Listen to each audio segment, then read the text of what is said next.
Hello and welcome back to a new episode of well, it's actually not new. This is a replay episode, but here's the thing.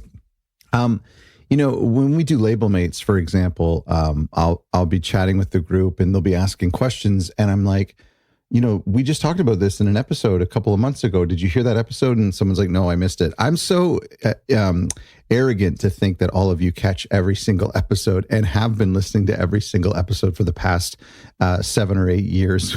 And I understand.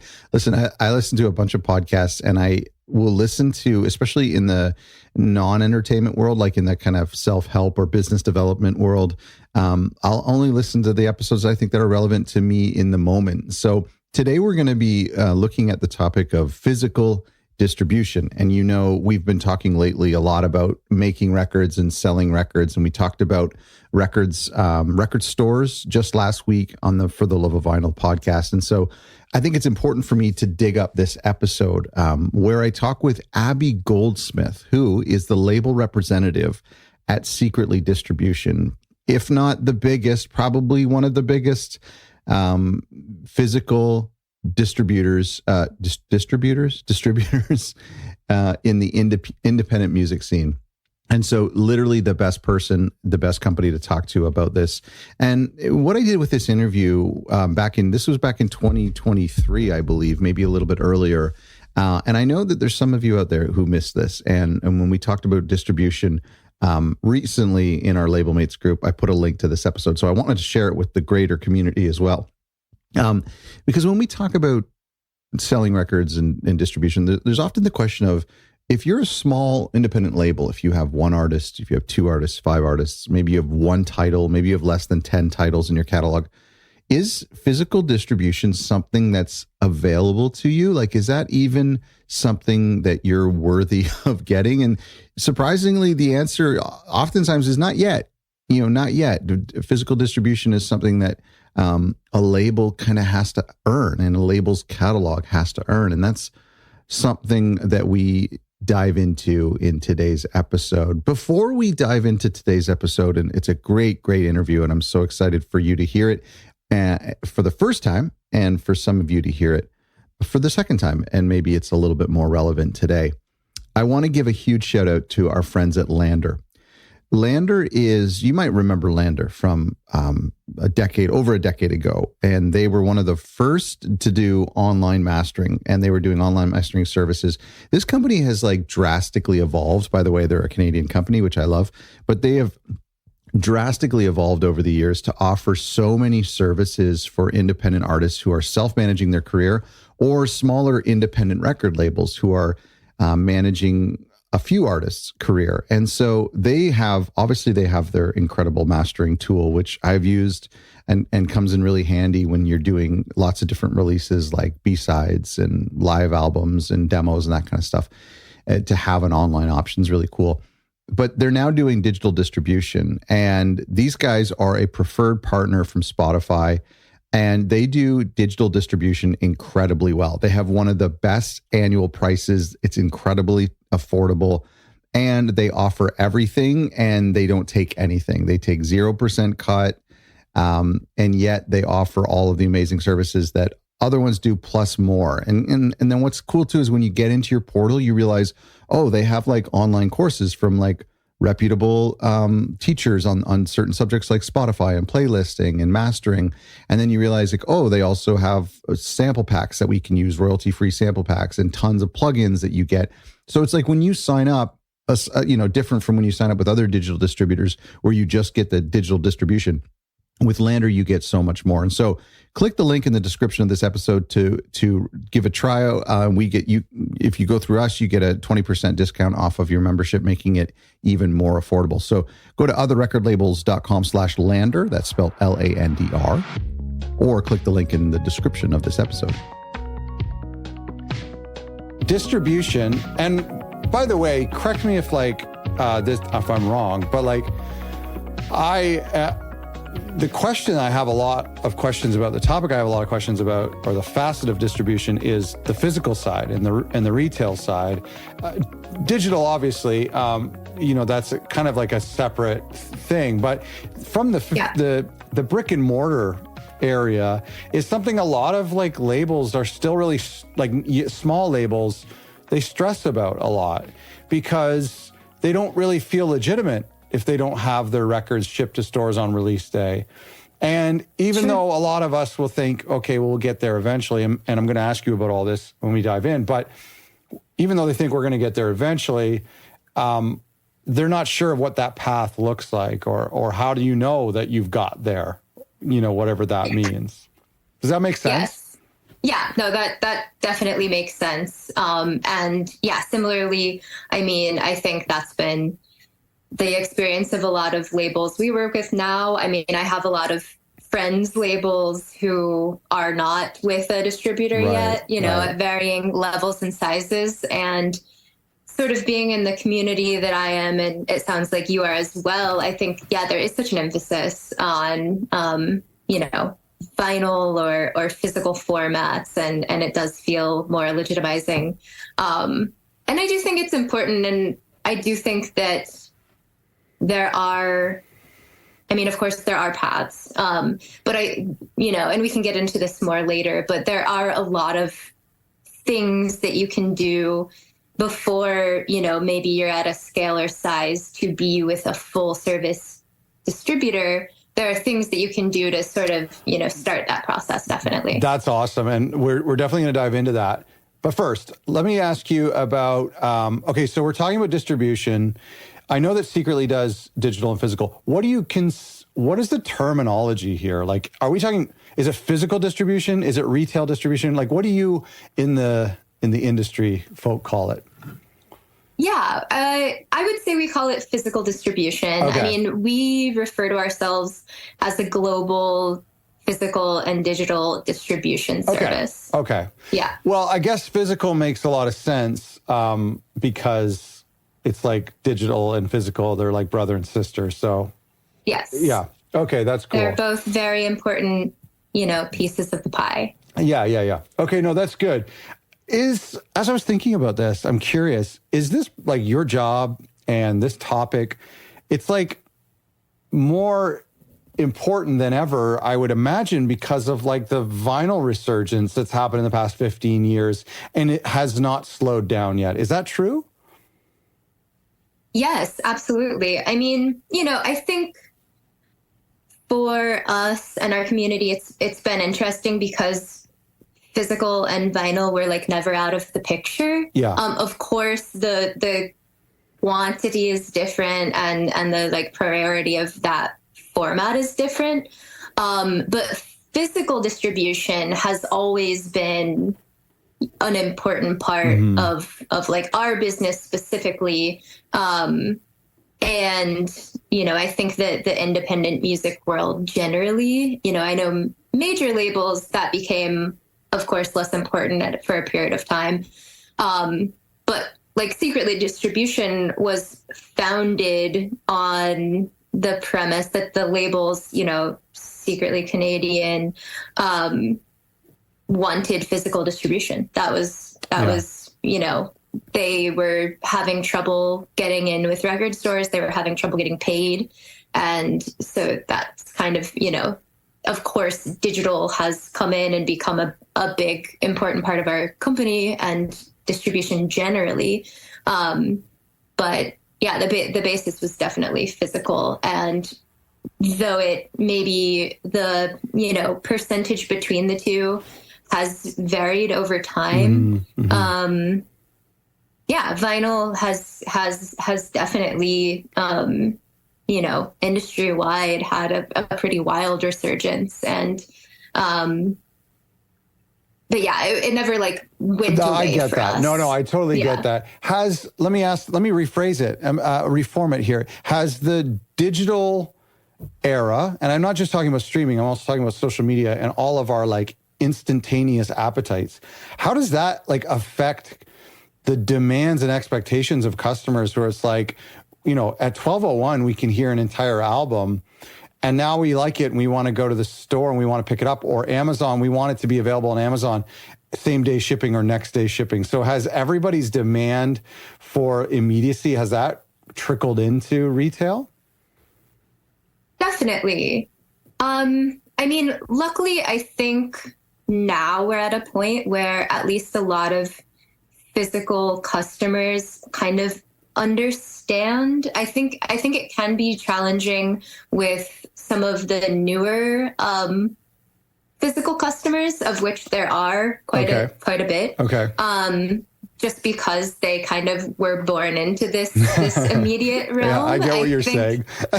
Yeah. But I think it's all in the messaging. I mean, we try to make sure that even when,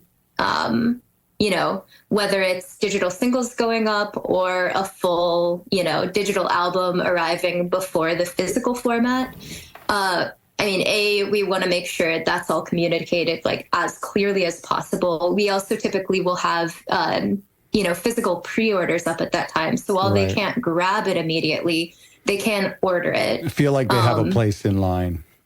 Yeah, exactly. And I feel, I think unfortunately due to the pandemic and all of the pretty insane manufacturing delays and issues that were going on, a lot of customers got pretty used to very long delays between when they were ordering something and able to hear it digitally versus when they received it physically. So I think a lot of customers have just become acquainted with that aspect of things. I mean, I definitely don't want it to, of course, impact the physical sales, especially with record stores who are very, an important part of who we serve here.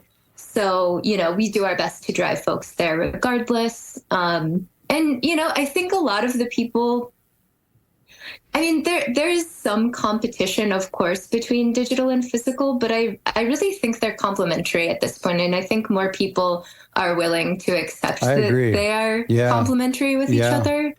I completely agree. Yeah, I've noticed that, I think my own behaviors, I used to feel like if I was enjoying a digital album or streaming it, that I wanted to get it on vinyl as quickly as, or even back in the day CD, as quickly as possible before I wasn't interested in it anymore. So the idea of a record coming 6 months later, I wouldn't do that.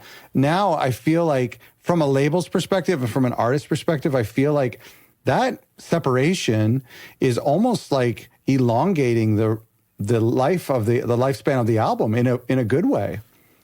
Yeah, absolutely. Yeah. And it definitely can be used as strategy. It can be used as part of your campaign. But yeah, I think myself, just because I can listen to something online, doesn't mean that I won't buy it physically. Typically my physical catalog and collection is just representing my favorite things. And I'll still, though I own it on vinyl, listen to it quite frequently digitally. And maybe it increases my, fandom to be able to do that so easily. And then when I'm having the moment to sit down at my record player, I'll listen to it in that way, and they're different experiences, but yeah. Totally agree. Okay, I want to go off total tangent sidetrack here, and maybe if you don't know the answer, that's okay. We can just sit around and speculate. But I've noticed in the past 5 years that we don't get download codes in vinyl anymore. And I'm okay with it because I'm like you, I have Spotify and I have Apple Music and Amazon, I'm sure. And I don't need a download code anymore. Maybe if that all goes away, I do. But I'm just curious. Do you know anything about that? I've just slowly noticed them not being included. It doesn't bother me. Yeah. But this is a pretty highly debated topic our label ecosystem. Okay. Yeah. I feel like we're constantly getting questions from labels because we can see, or the labels can see the redemption rates. Okay. And really I want to say it's typically 5% of digital downloads get downloaded, but it's interesting because it's still an important sales point. It's still something that labels get asked, or that, folks in record stores get asked if there's a digital download. There's still a perceived value from customers, but the redemption rate is low. So I think some labels have just decided, well, instead of going the route of printing those little cards and, adding paper waste or Yeah. something, Yeah. we will just, if someone reaches out to us, we'll just send them a digital download. And I think 5%, most or all labels would just do that. Some labels, are more like, well, it's not that big of a lift and people do still ask for it, so we'll just go ahead and keep doing them. I've noticed that it's, I'm sorry to interrupt you. I've noticed that it's actually the demand of the record stores, because if you buy on Bandcamp, you get it. If you buy from like a Bookmat or a Shopify store, you're going to get it in your checkout process. But it's the record stores who are like, if you're discovering a record on the shelf for the very first time, it's incentive to buy it there if they get a download as well. Is that true? Yeah, I think so. I mean, that's definitely that is who we hear from that is still wanting them to be there. Yeah. Okay. So we do still, of course, mention that to all labels and recommend it. But yeah, it's like I said, it's a highly debated and kind of constantly evolving conversation. But I will say, if there's ever not a digital download, I would recommend just reaching out to the label. That's a great point. They all have a zip file somewhere they can send you. They'll send it to you. Yeah, that's so funny. Oh my gosh. That's what I love about this podcast, is we get to talk about something so narrow and niche, but yet is so exciting and interesting, because I've been wondering that. And it's universal. Everybody talks about it. Yeah, it's true. People have been mentioning it a lot. And also in our community, people want to know, because like the insertion fee, like the paper, yes, but I think the insertion fee would probably be going up with the price of labor too, because like it takes a human to put those in. So, right. That's the other thing, costs of manufacturing have increased quite a bit over the last few years. So any little way that labels can, keep costs down and keep the overall cost of the record down, they're trying to find those things. I've always thought it would be fun to put like a QR code, excuse me, on the marketing sticker on the cellophane that links to the Bandcamp. Well, I don't want to undermine the record store, but like maybe to Spotify or even to a download link, you know what I mean? Where they could hear it instantly, get the download for free, and then maybe be convinced on the spot to buy the record. I don't know. Absolutely. Yeah, I've definitely had this conversation with quite a few labels. And I think we've even had a label or two implement it where, maybe their announcement single or whatever their first campaign single is. Or a music video. It links to something. And I think it's a great idea. It can be tricky and a little prickly to drive, like you said, record store customers to a digital platform. But again, I think now more folks are warming up to the idea that that's still a space for discovery. And if it's just the single that they can quickly get, even if it's a 30-second clip or something, it's a way for them to test it in order to hopefully buy that record in store. In the store, yeah. And if they're in there, they obviously care about the record store, Okay. Oh man, I love the weeds. I love the weeds so much. Okay, tell me. Me too. Tell me. This is my whole day, most days. Tell me about what you do at Secretly. Let's find out about that. Yeah, absolutely. So my role is called a label rep. So I manage a portion of our label partners, and I'm their main point of contact at Secretly Distribution. Okay. So that role can be pretty broad. I wear a lot of hats, but, I'm overseeing the label's release schedules, taking regular calls with them to, just understand what their schedule is looking like so that I can report it back to our teams, make sure we're on schedule. I'll advise on strategy, marketing. It could be pricing, anything, troubleshoot issues, answer questions. My days can look pretty different depending on what's going on, but generally main point of contact, make sure our labels are feeling supported and that, our teams are across what they have going on. I'm going to ask you a personal question. Were were you a record buyer growing up? Like, are you living on the other side of like, just to me, it sounds like, oh, that's cool. That's like the other side of what, as a customer, I would have been curious about.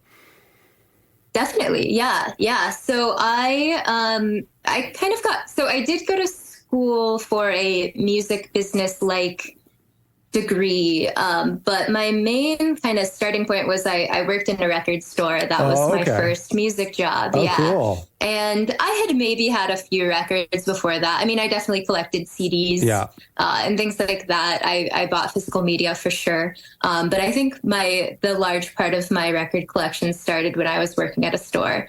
And I started that in college and then went from the store to label side. And then ended up here at Secretly at the distributor. So I think, that path starting at the record store definitely made sense. I've always kind of been on the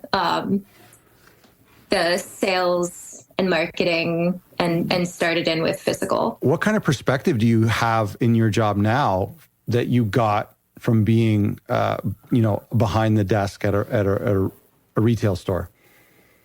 Honestly, it is hugely influential. I think my role now has to really be able to balance the needs of both physical and digital sides of things. But I think having that direct kind of on the ground experience of how customers interact with record stores, how record stores interact with each other and with labels, I think it just gives it gives me kind of like an in the weeds ability to like examine how maybe like a marketing campaign would work in that shop or an event or something. Just being able to have that, if a label comes and has an idea for something that's a little like non-traditional or off book, I'm kind of able to like sit in as a record store a bit and like ask questions to sort of bring it down to a tangible, like this is what their experience will be like. How can we set it up so that it's something they'll actually want to do and isn't just like a very overwhelming and crazy experience for them to try to implement. No, that's a really good observation. We had, I think our very first episode ever was with Trouble in Mind Records, who are one of your peeps. And Bill also worked in a record store. And one of the things he mentioned on that episode was how he would see people with an armful of records walking around and browsing. And then when they came to the checkout, they would put 2 or 3 back. And that was like his realization, that like moment of empathy, like, we've got to keep our prices low. And back when I interviewed, this was 5 years ago now, I remember his records were like the cheapest in record stores. And so let me ask you about price a little bit. Like, it's challenging for us on Bandcamp. We're picking price of vinyl. It has a lot to do with the variants and the features that come with that record, and then CDs and tapes. I mean, a lot of us are just kind of following what you guys are doing, keeping in mind what Amazon is doing, which is in some cases basement prices. So like, how are we to kind of pick a price? Let's talk about a colored vinyl, a 1-disc vinyl. Where does that number come from? Since homeless cat population is in crisis. 30,000 unowned cats on our streets are suffering. Many are hungry, scared, sick, and alone. The Hamilton-Burlington SPCA Community Cat Program to reduce cat overpopulation is ongoing. Our team spays and neuters 100 cats monthly, preventing an estimated 4,700 unwanted births over 18 months. Learn how the HB SPCA Community Cat Program is making a difference and how you can help. Visit hbspca.com. The SPCA. Yeah, I mean, I think we look at a few different things. Of course, sort of information on market standards plays in, but we always, and our community of labels always does our best to keep prices as affordable as possible. It's always the calculation is working backward, of course, from the cost of manufacturing. Right. And so prices have increased just because the cost of manufacturing has increased quite a bit. And I mean, to speak to what we were talking about before in your example, honestly, a lot of our labels have worked in record stores before and are super conscious of pricing. I think, of course, because of, I don't know, it's about finding a balance. You want it to be affordable, but at the same time, you don't want to devalue music in general. Sure, like just because someone can listen to it for free or very cheaply online doesn't mean it doesn't hold great value, especially when you've put a lot of care into the package and it is something really special. So you have to find that happy balance. It still has to pay the artist. It still has to make sure that they can make a living. So it's important for it to be affordable, but it's also important for it to be sustainable. Yeah. For the artist to make a living. That's a great point, because I find this conversation happens all the time about manufacturing. We look at our manufacturing costs and then we think about what should the best retail price be. And we're forgetting about the fact that the artist spent a year to write these songs. And not even to mention your engineering and mixing and mastering costs, which a lot of people don't build in. But just thinking like, what if we were to pay that artist $50,000 to sit at home and write those songs for a year? Should we be building that price into the 5,000? You know, I mean, in a way we should, at least implicitly thinking about it. Yeah, it's very interesting. So then, I mean, in my mind, I have this dichotomy where, like, if I could offer a record for $17.99, it's better to break even than it's sitting in my garage forever. I'd rather people have them, who are, especially people who are going to love them and show people about it. On the other hand, I appreciate what you're saying about devaluing things, because I truly believe a record should cost no less than $50, because it's something that a lot of us will hold on to for our lifetime and give away to our grandkids. So there's that. Yeah. I think because, you know, we would be having a different conversation if the access wasn't there otherwise. Like if there wasn't a way for people who didn't have the money to access that music, it would be a different conversation. But because there is that space for access, you know, physical products are, they're an extra, like they are something that you don't have to be able to enjoy music. It's, you know, it's a special item, and it should be like treated and valued as such. That's a really good point. Really, really good point. I hadn't thought about that. Yeah, no, I love that. Okay, we'll move off pricing. Although I'm curious, and maybe you could just answer this broadly, because I know that everybody's different and there's some things you probably aren't allowed to tell me, but the retailer, like, do they have an expectation of margin, like when it comes to vinyl and cassettes, maybe? What is that? Like who dictates the retail price, and then what kind of percentage discount are they expecting? I got kind of confused with that. Yeah, totally. So I mean, it can vary somewhat. I think the traditional, you know, there are a couple of prices that they see. So of course there's the wholesale cost that customers receive. So that's, you know, their baseline of what they're paying for. And then there's also, you know, some distributors and some, you know, other partners require there to be an SRP, MSRP. So that would be kind of, you know, the cost at which most folks should be selling their item. And those margins can vary. I think often you'll see them in like the maybe 30 to 40% lift. And we do establish MSRPs because some folks require them. But it's also understood that, shops have different costs. Mm-hmm. Shops exist in different communities. Yeah. What a shop in Los Angeles can price something at and be able to sell them may be different than what a shop in Bloomington, Indiana can price something at. Yeah. And so, we're not policing that by any means. The margin will ultimately, be decided by shops. Mm-hmm. And then, of course, you have Amazon and other online parties with the ability to try to have the best price that they can online. So, but I think that's maybe a long-winded way to answer your question. But I appreciate it. Because this is like kind of thing that like our audience members are curious about, and in some cases will need to know, especially if they're selling direct to their local store.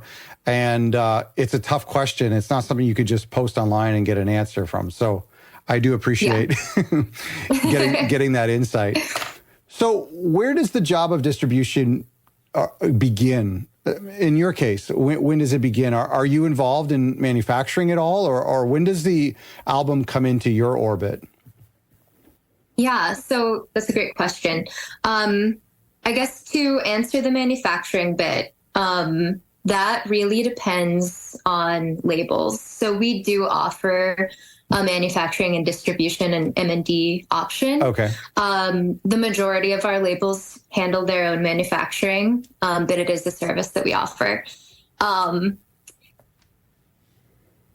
Myself, the albums enter my orbit, ideally as soon as possible. I'm having frequent conversations with labels, at least monthly, if not more often. So they're keeping me apprised of their entire upcoming schedule as they're signing artists, as artists are recording music. So that stuff should ideally all be on my radar, when it's on their radar. Okay.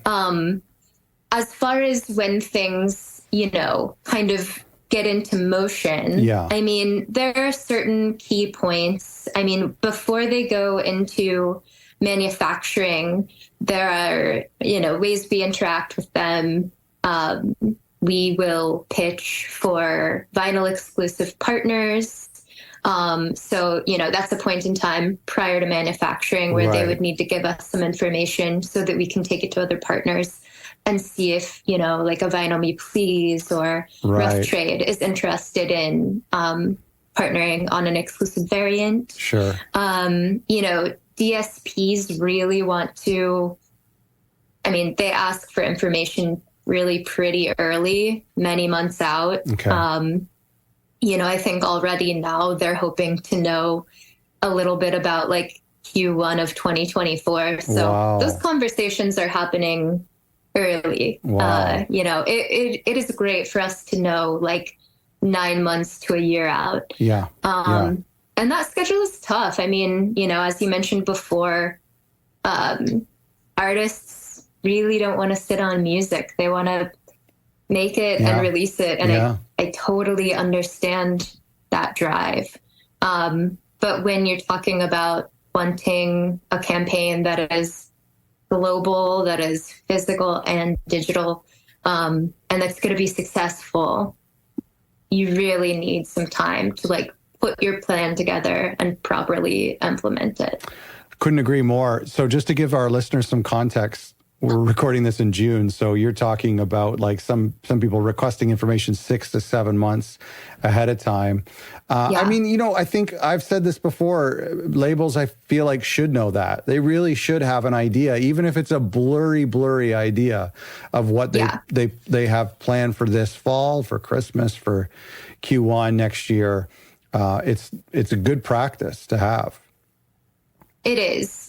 And definitely, if you're working with your distributor partner, working with, some labels have press on retainer. They have a press partner that they work with, for all of their releases. So anyone that's going to be overseeing your whole schedule, it's really important for them to have that info alongside you. And that requires you to have the information and to be, pretty organized. So there would be then, so let's take like the far extreme would be maybe like a Phoebe record or a Bon Iver record, like where, and then of course there are people in our community who can drop something tomorrow if they want. For a full length record, you know, let's say with a medium sized team, what type of lead time would be ideal? I would say probably, I mean, ideal would be like we're having early conversations. We know a little bit about what's going on between 9 months to a year. It's okay if the details aren't in focus. And, you know, obviously we don't have like a bio or press photos of those things, but like at least we know a timeline, a loose timeline. We know it's coming. We can start prepping, you know, our reps at certain DSPs.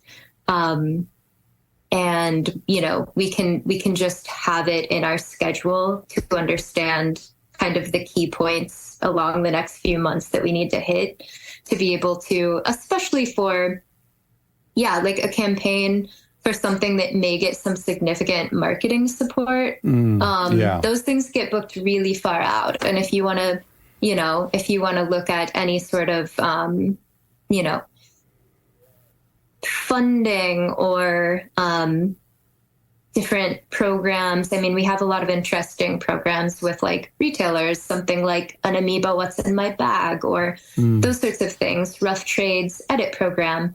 You know, those things can book out, especially if you're you know, releasing in a busy time period. So the earlier that we can start putting it on people's radars, the more likely you are to get access to those things. Well, so I imagine you know about a lot of great albums that are coming down the pipeline. So when we stop recording, you can tell me all the great albums I can look forward to. I'll reveal all of the secrets. Thank you.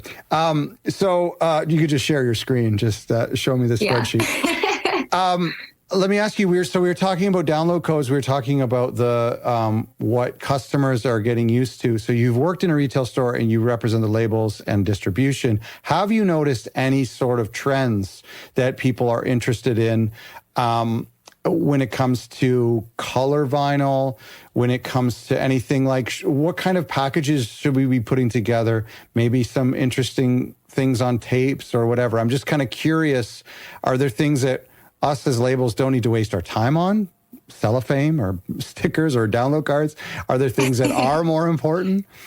Yeah, definitely. I mean, you know, across the board, color vinyl has been definitely more valuable. I think when it's color vinyl versus black, typically color vinyl will sell first. That seems to be what fans get excited about. It's also a little bit more like Instagrammable, for lack of a better word. It's like something that's a little bit more exciting to share in social media and marketing.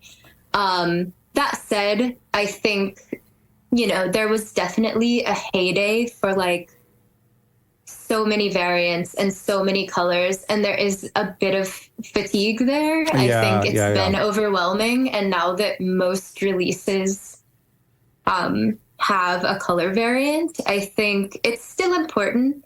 But if you're at a point where, you know, you have a small pressing, you're only doing like 300 or 500 records, the cost of color versus black is substantial, and you don't want to do both. You know, it's not like only doing black vinyl is a deal breaker. If they're going to buy that record, usually the color is not going to stop them. Color versus black will not stop them from buying it. But if they have the option, they'll likely go with the color. I mean, I think the one point that I really drive home is how crucial the marketing sticker is, especially for in-store sales in a record store. I would not sleep on that. Elaborate.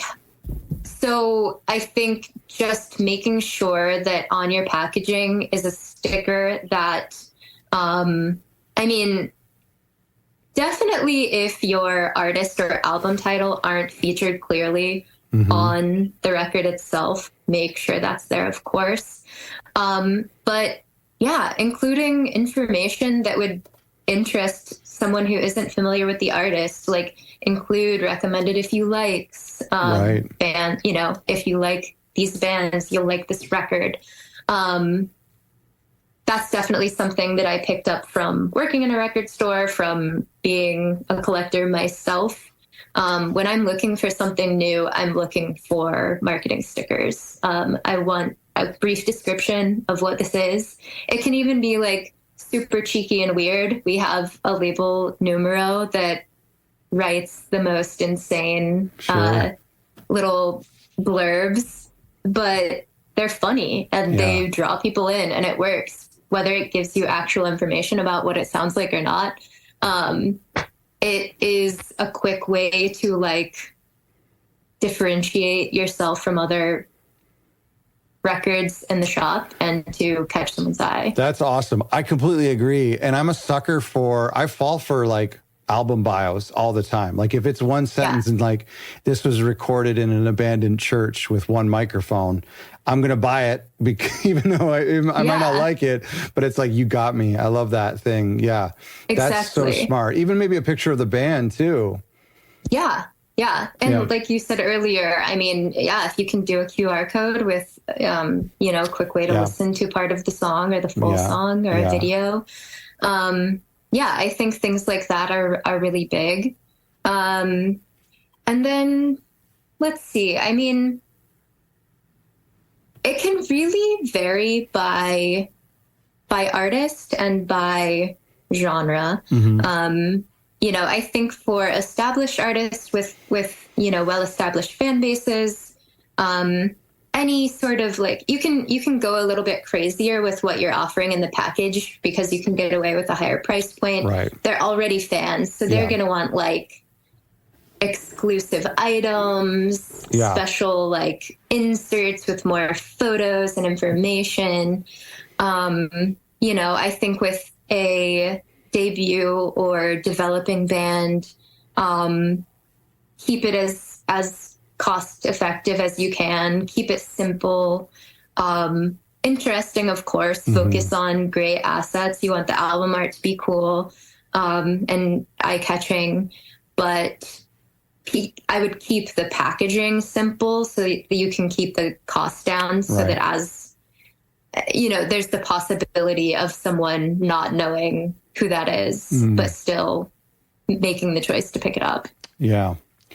No, I love that. That's good. That's good thinking. And it is challenging because records are won over and interacting with people in so many different environments. Are there other retail stores? Like when we're talking about physical retail, traditional brick and mortar, I'm thinking about like your classic record store that is in every city in North America and I imagine Europe. And this classic messy store that, you know, had a heyday, then almost died in the 2000s and is having a heyday again. Are there other non-traditional retail outlets out there, maybe even online stores that I'm not thinking about? Definitely. I mean, and I would add one in saying that like what you just described definitely exists, but we've also seen a ton of new shops pop up over the last 5-ish years, 5 to 10 years. Yeah, that's true. That's true. So there are also a lot of really cool, just sort of like boutique or traditional, you know, just straight up record stores, but they're new and they don't necessarily have that feeling of, you know, this peaked at a different period and you're right. Whatever, you know, Stickers they're like very very fresh. But to speak to maybe more non-traditional options, I mean, we see a lot of like, you know, coffee shops or I was curious about that. Or that's smart. other sort of businesses who maybe set up a small vinyl section and it's super tightly curated. We've seen shops pop up that are like, they're new, but they are intentionally doing both of those things together. Bars that start having Wow. a vinyl section. You know, there was a funny period of time where places like Whole Foods were experimenting with having vinyl. And I feel like that quickly, you know, phased out. But yeah, I think a lot of people have kind of dipped a toe, especially in those kind of, you know, maybe 5 years or so, where it was like very well established that there was a vinyl resurgence. People were interested in what was happening. But I think some of those more non-traditional folks realized, like, it is an expensive loss leader to bring in to the store. Maybe that doesn't make sense. But there are a lot of really cute, well-curated, like, boutique stores, coffee shops, bars, things like that, like cultural spaces that make sense to also carry music. I love that. And I mean, back in the day, whenever I would visit America, I would always go to Barnes & Noble. And I loved having like, they had a great record section. I'm sure they don't anymore. I don't know, maybe they do. But like, they had a great music section and a coffee and books and chairs. And I would love to see more of that, like on a small scale in little towns and stuff. That's definitely cool. Yeah. There's a nice spot in Indianapolis that's about an hour from here. And they have a really nice setup where it's like they have a small like bar. It's just like one, you know, counter space with a few chairs. They have a stage. It's a venue, but it's also a shop. They also have these really nice little like listening areas with like the record table and a chair on either side. And, it's like they've created a space that is comfortable to hang out in and spend time in. And I think that's a really important part of, you know, what a successful space could look like. Totally. I apologize because I actually, when I was talking about the traditional quote unquote record store, I forgot like what you had mentioned. There's 2 record stores in 2 cities a few hours from me that I visited in the past 6 months. And they have incredible branding. They're brand new in the past 2 years and great social media presence. And they only sell new records. And it's very neat and tidy in there. And it's all brand new records. And I like it. I need to go to the other stores too for older records, but I forgot about that kind of model, which is really interesting. Yeah, definitely. Yeah. I mean, I think it's great to have a healthy balance of both, and a lot of cities do, which is really nice. And, you know, a lot of those legacy stores are really doing great work to modernize, you know, a sort of happy byproduct of the unfortunate situation in the pandemic where a lot of shops had to shut down physically for a while is that a lot of shops, you know, created digital web stores, which they didn't have before. And that's become a huge revenue source for them that allows them to work on their physical space. Totally. And they can also like try out more, they can be more curious and creative with what they're bringing in online. And it can help kind of freshen up what they're willing to bring in store. So that's been interesting. True. We had a record store on here last year, and he said something that blew me away. During the pandemic, this is a guy who had been in the business for 25 years. He said that like his number one competitor is Amazon, and he needs to compete with them. So if they're delivering door to door next day, he's going to do that, which is so crazy because over the past 20 years, so many businesses have just laid down to Amazon and succumbed to them. But he's actually like trying to compete with them, which I thought was brilliant. Yeah. And I mean, I think a lot of stores have done really interesting things to sort of differentiate themselves. And I mean, I know that Amazon is a competitor. At the same time, I think we are in a space now where a lot of stores are feeling that compulsion a little bit less, and again, like realizing their value to the community and sort of being okay with talking about that. And, you know, we work with one store that I can think of in particular who has this like sign on their counter that kind of explains like, you know, we can't price match. Our model isn't the same as Amazon. We are when you spend money here, it's you know, it's investing in the community and in a space that you want to come to. So true. So again, similar to the pricing thing, I think it's important to consider both, but not to make your decisions based off of an Amazon or something like that, because, you know, I think we can fight that in the culture a bit and make sure that people realize the value. Yeah, 100% agree. Let me ask you real quick about the perspective of our community members who are, most of us are not at the size of Secretly, and most of us are maybe not even ready yet to approach someone like Secretly when it comes to distribution. And so this is a big question I get a lot. Like, you know, when are we ready? How do you know? Is there a threshold? How do you know if you're ready to have your record distributed nationally or internationally, or maybe like some signs that you're not ready? Can you speak to that a little bit? Yeah, definitely. And I think, you know, one important thing to keep in mind is that, you know, there's a very wide variety of distributors offering different levels of service and deal structures. So I think the most important thing to consider is, especially for smaller labels, would be to take the time to consider what you're actually looking for and to find the right fit.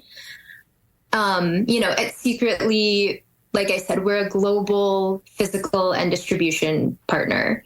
So our teams are super hands-on with every release. We're working, you know, kind of as an extension of label partners. So beyond simply handling logistics, the logistics of distribution, we're advising on strategy, we're pitching our label partners releases, we're coordinating retail marketing campaigns, we do offer M&D support, the list goes on. Not all distributors operate like this. You know, there are lighter touch options, there are digital only options, there are even kind of more casual, like non-exclusive paths that you can go. So, you know, if you're just looking to get your music out into the world and really just looking for a pipeline, you may be more interested in a digital deal. Maybe you're just looking at like TuneCore or CD Baby. Those companies are more likely to charge an upfront fee or per release, which may be, you know, a pay structure that's more attainable for labels early on.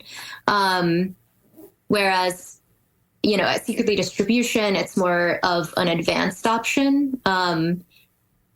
We have invested in global teams and warehousing and global distribution technology. So that level of service does require a certain scale. And so, you know, to make the economics of it work, I think, of course, that's a big aspect of things when labels have to consider what they're doing is, you know, is my revenue as a label at a point that, you know, it would make sense for like a full service distribution partner to work with me. Yeah. So, you know, that's a key point. But I think there are, as we said, there are options in between, and there's a lot of work you can do to get there. And it, you know, there isn't like one hard and fast number or like revenue that would make it make sense. That would depend on kind of who you're looking to work with. But you know, I think in the meantime, first of all, again, there's a lot of work that the label should do. And there's a lot of self-distribution that they can start with. You know, I think getting to know your local record store 100% agree, yeah. Stores in the community around you is like definitely where to begin. I mean, and would also want to mention that the first time that you ask a record store to pick up your record shouldn't be the first time that they've seen you, you know, like. That's a great pull quote. Yeah. Yeah. Good. Like, yeah. Be a part of their community, shop at their store, go to their events, like get to know them and what they're into and what they're playing in the store. Yeah. And, build goodwill there, build relationships. Like that is where to begin. And if there's not if maybe you have a more like niche genre and the stores in your area don't seem to be, necessarily interested in that specifically. I mean, it's never been easier to find information online about other record stores and other communities. Mm-hmm. I follow like hundreds of record stores on social media. Most of my feed is record stores. So I feel like I have a pretty good idea of like, what they're bringing in, what they're into. And definitely if you're, a young or growing or just smaller label, pay attention to that stuff. And if you start to see like, oh, I'm noticing this shop really likes bands that are similar to the bands that I release, like maybe I should DM them, or maybe I should send them a little care package of like a couple of my releases and just mention that, I follow you. I've seen that you. That's a great point. May have similar tastes. Just start doing things like that. And I know it seems really in the weeds, but that's how you start building relationships and opening opportunities to get to a different level. Wow, that's really good. So it almost seems like you could, especially if you're in, like you mentioned, if you're in this micro genre, if you have a distinct subgenre, that you have your Bandcamp and you have your local record store or local to the band that you represent, and then maybe starting to do the research on your own as you do with public press and curators, but finding those European stores, those Japanese stores that love your music, and being your own distributor for a little while. Yeah, absolutely. Interesting. And, I should mention this because, I mean, I guess we're not super close to it, but in my world of knowing about music way too far in advance, it feels like it's coming up faster. But like end of year is a great time to do some work here because so many shops have their employees post their end of year list, their favorite things that have come out that year. And that's available publicly. So take some time, look at those lists, see what employees at what stores are into what you're into, and start so smart making those connections. Yes. And that's, that starts to build something. This is exactly what we would tell people, what a publicist would tell people about how to build a relationship with a writer or a curator or someone. And that's the exact same. I love what you said. I mean, just that idea of like researching, going into the record store with nothing in your hand to sell, quite the opposite, to buy something. Right. That's genius. I love that.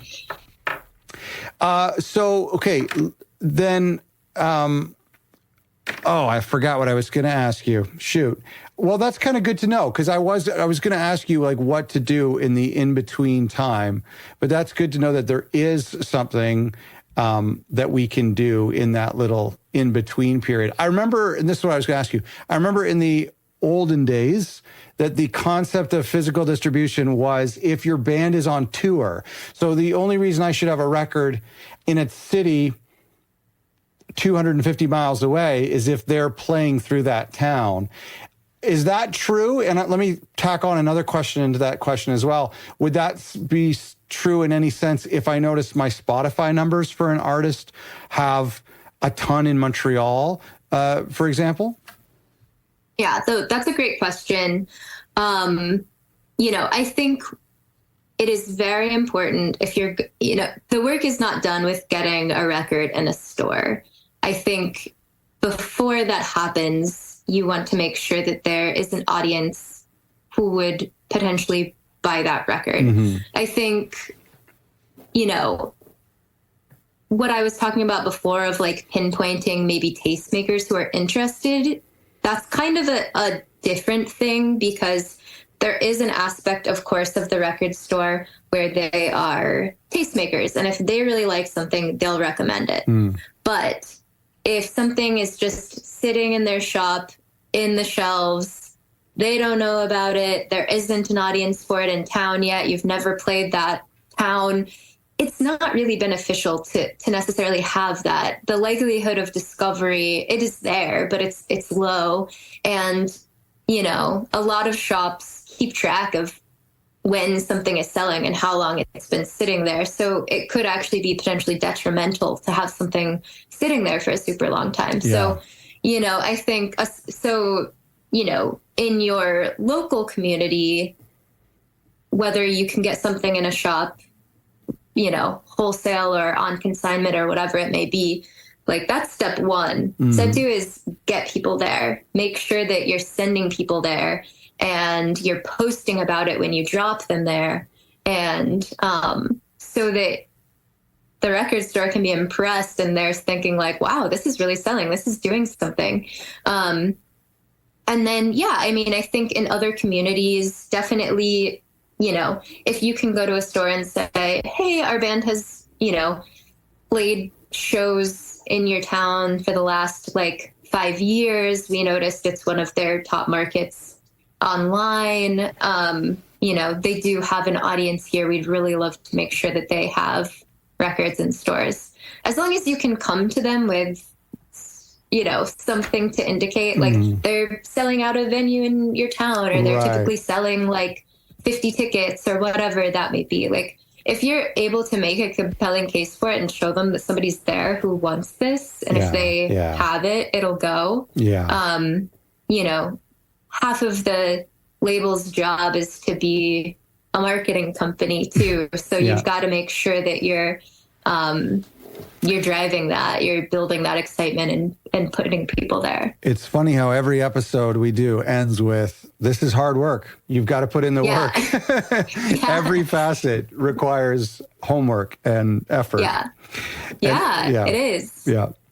And I know, especially for small labels, I mean, it's a full-time job on top of often having a full-time job. So yeah, thinking about putting in all of that really like labor-intensive work is tough. But if that's what you're trying to pursue, and you know, also with the idea of potentially getting to a level of distributing globally, you know, that is the type of like early sort of like organic world building that you can do to get to that level, because that is something that, you know, of course, the most important thing when someone is considering distributing your label will be the music. That will be, I mean, I guess I shouldn't say that. At least for our company, it is music first. That will be the first thing that we look at, that we listen to. We want to make sure that it's something that's interesting to us. But the ability to create campaigns, the ability to, take that great piece of art and take it to market, you know, we would want to see examples of that happening on a smaller scale, and what that can look like, and what a partnership with us, how we could amplify that. That's great. Yeah. I mean, it's very similar to when an artist is ready to sign to a label or a major label or a major indie. It's usually not day one. Yeah. Abby, thank you so much for this. This has been so helpful. There's so many little details. It's so fun to get a peek behind the curtain. So thanks for doing this. Well, wasn't it great to go back in time and to re-listen to that episode? I just love it on our Industry Insiders episodes when some of these folks who work in the industry, they don't necessarily run a record label, but they work adjacent to record labels. They work very closely with record labels. In some cases, they also have their own record label or their own dreams of starting a record label as well. And so they know us inside and out, and that's so cool. I always find it so fascinating how generous these people are with their time and with their information. This anti-gatekeeping culture that we've created here in the new record label landscape is awesome. I love it. So thanks again to Abby for doing that interview a few years ago, and I hope you have found it insightful, encouraging, insightful. What's the word I'm looking for? Doesn't matter. Thanks again to our sponsors at Lander for sponsoring today's episode. Check them out as the official digital distributor of other record labels by going to otherrecordlabels.com/Lander. The link is in the description of this episode. Thanks for listening.